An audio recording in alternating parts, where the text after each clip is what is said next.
Hi, and welcome back to Thone's Nibbles number 157, 2 Corinthians chapter 8, and it's about giving. And we'll see that this and the next are about giving, but we're talking about a somewhat different kind of giving. This comes from 2 Corinthians 8, verses 1 and 2, and also 13, 14, and 15. Moreover, brethren, we make known to you the grace of God bestowed on the churches of Macedonia, that in a great trial of affliction, the abundance of their joy and their deep poverty abounded in the riches of their liberality. For I do not mean that others should be eased and your burdens, but by an equity, that now at this time your abundance may supply their lack, that their abundance may also supply your lack, that there may be an equity. As it is written, he who gathers much has nothing left over, and he who has gathered little had no lack. And that was, if you remember, that was talking about manna in the desert. We're talking about, in this case, the giving we're talking about here is charitable giving. Why is it in the Bible?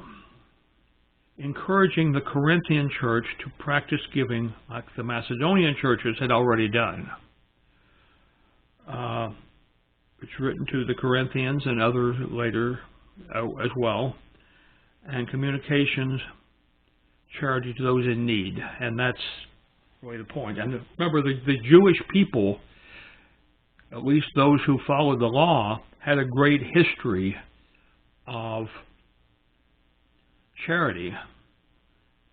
You know, the fact that they didn't glean their fields, that they left grapes on the vine and the like for others who needed something to eat. That was God's way of providing a charitable donation. You know, it was things. These were plants that were planted by the owner of the field and his workers, and by all rights, all the proceeds, so to speak, all of the plants, the fruit of that labor could come to the owner. But God encouraged the owner, well, a little more strongly than encouraged. He ordered the owner not to do that, but to leave those bits and pieces that were dropped or overlooked or whatever in the field, so that the people who had nothing else to eat could find them and consume them. Application to my life.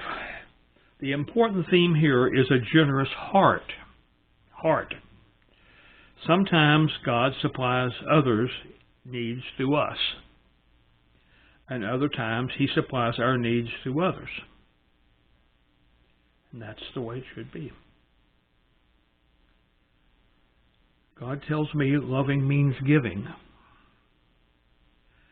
My personal response is, Lord, lead me to be generous in giving and humble in receiving.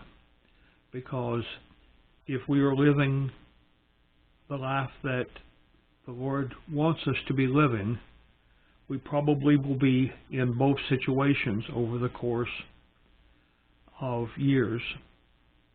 Sometimes we have great bounty and can easily give.